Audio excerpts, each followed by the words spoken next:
महाराष्ट्रातल्या ग्रामीण भागाचं सुसज्ज शहरी भागात रूपांतरित झालेला भाग म्हणजे बारामती। विस्तृत रस्ते, उंच इमारती, प्रशस्त शासकीय कार्यालय, विविध सोयी सुविधा ही खरं तर बारामतीची ओळख। पण काल फक्त काही तासात बारामतीची अक्षरशः दाणादाण उडाली आणि त्याला कारण ठरला पाऊस। बारामतीकरांनी कधी पाहिला नाही इतका पाऊस काल काही तासात कोसळला। बारामतीकरांना काहीही कळायच्या आत जिकडे तिकडे पाणीच घुसलं, इतकं की काही मिनिटात संसार उद्ध्वस्त झाले। बहारदार शेतीचा चिखल झाला, जीवनवाहिनी ठरणारा कालवा फुटला। पावसाचं पाणी निचरलंय, पण बारामतीकरांच्या डोळ्यातलं पाणी मात्र तसंच आहे।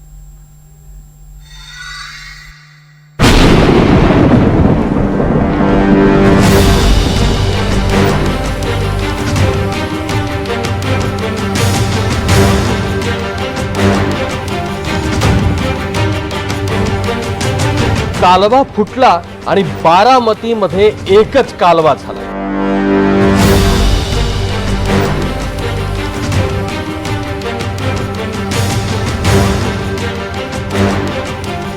दिसेल तिकडं वेगानं वाहतं पाणी पाणी आणि पाणी।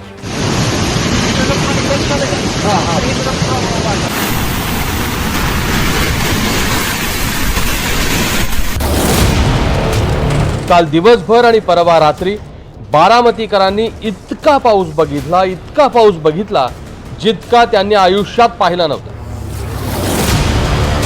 अति पावसानं कालव्याला भगदाड पडलं आणि अख्ख्या बारामतीची धूळदाण उडाली। बारामती शहराच्या बाहेरचा हा जो जगद्गुरू श्री संत तुकाराम महाराज पालखी महामार्गाचा बायपास आहे, त्या ठिकाणची परिस्थिती मी तुम्हाला दाखवतो। हाच तो मार्ग आहे जे हे VIP T corner snack centre आहे, याच समोरच्या बाजूला जो मार्ग जातोय तुकाराम महाराज पालखी महामार्ग, त्याच मार्गाच्या पुढे निराडावा कॅनॉल फुटला गेलेला आहे आणि पाण्याचा जो विसर्ग बघतोय आपण, तो विसर्ग आता सध्याला देखील सुरू आहे। खरं तर या घटनेला जवळपास आता 15 ते 16 तास ओलांडून गेलेले आहेत। काल जवळपास 4 वाजताची घटना आहे, मात्र तरी देखील पाण्याचा प्रवाह या ठिकाणी कुठल्याही पद्धतीनं कमी झालेला दिसत नाही। बारामतीच्या या कालव्यातल्या पाण्याला वेग इतका की या पाण्यानं अख्खी शेती खरबडवून टाकली। नाही, नुकसान तर भरून नाहीच निघणार, कारण आमचं स्टेजिंग होतं पाठीमागं, त्याच्यात आम्ही द्राक्ष काढून घेवडा लावला होता। त्याच्या पाठीमागं 1 एकर ऊसाचं क्षेत्र 8 साली ऊस होता, आता ऑक्टोबरमध्ये तो जाणार होता। पण आता अशी कंडिशन झाली की ऊस तर गेला, त्याच्या खालची मातीसुद्धा वाहून गेली। आता आमच्या अशी परिस्थिती पुढची का, ती आलेली जी दगड आहेत ती कशी काढायची आणि त्याच्या खाली माती राहिली का नाही ही सुद्धा आम्हाला माहीत नाही। कालव्याचं पाणी इतक्या वेगाने शहरात घुसलं की लोकांना आपले संसार सावरण्यासाठीही वेळ मिळाला नाही। अक्षरशः काल आम्ही ज्यावेळेस तिथं कॅनलवरनं पाणी व्हायला लागलं होतं स्टार्टिंगला, त्यावेळेस अक्षरशः लोकांच्या घरात पाणी गेलं। घरात पाणी गेल्यानंतर आम्ही त्यांच्या घराला सामान बाहेर काढलं। पहिल्यांदा सामान बाहेर काढल्यानंतर त्यावेळेस थोडाच कॅनल फुटला होता, काही सगळा फुटला नव्हता। पण ज्यावेळेस सगळा कॅनल फुटला, अक्षरशः तिथला ऊस आणि द्राक्षीची बाग ही अशी वाहत इथनं खाली गेलेली आहे। बारामतीची झालेली ही गत पाहण्यासाठी दादा आज सकाळी बारामती शहरात फिरले आणि नुकसानाचा आढावा घेतला। सातारा कलेक्टरशी पण बोलले, तिथं फलटण तालुक्यामध्ये पण बऱ्यापैकी ह्या पाण्यामुळं लोकांचं नुकसान झालेलं आहे, तिथंही त्यांनी पंचनामे सुरू केले। मान खटावमध्ये देखील रस्ते वगैरे थोडेसे काही काळाकरता बंद होते। इकडचे पण चाऱ्यांच्या वरचे जे पूल होते तिथं पाणी वाहत असल्यामुळं रस्ते बंद होते।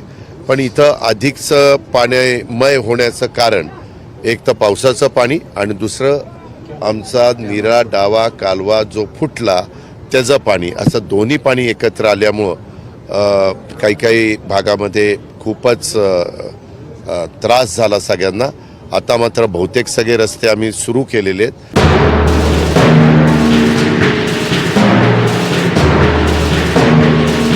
बारामती झालेला हा विध्वंस पहिल्यांदाच झालाय, पण त्याची कारणं ही पावसाच्या प्रमाणात दडली आहे। सगळ्यात जास्त पाऊस झालाय दौंड बारामती।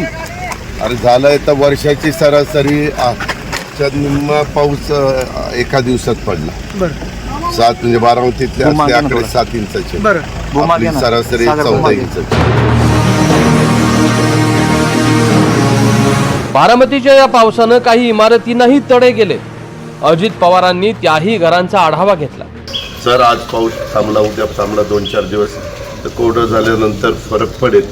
पण तरी देखील इथं सध्या तुम्ही नातेवाईकांच्याकडे किंवा कुणाकडे राहिलेलं जास्त बरं. उगीच धोका नको.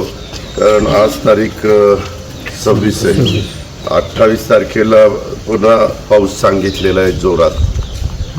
रेड अलर्ट काही भागामध्ये सांगितलेला आहे. तर सगळ्या नागरिकांना माझी विनंती आहे की तुम्ही पण सहकार्य करा. जे निसर्गाच्या पुढं आपण काही करू शकत नाही, जी काळजी घ्यायला पाहिजे ती आपण सगळी घेतोय.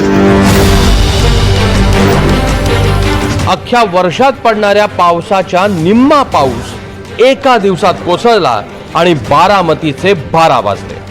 कमी कालावधीत जास्त पाऊस आणि त्या पावसामुळे होणारा विध्वंस काल बारामतीकरांनी अनुभवला. देवा राखुंडे, NDTV मराठी, बारामती.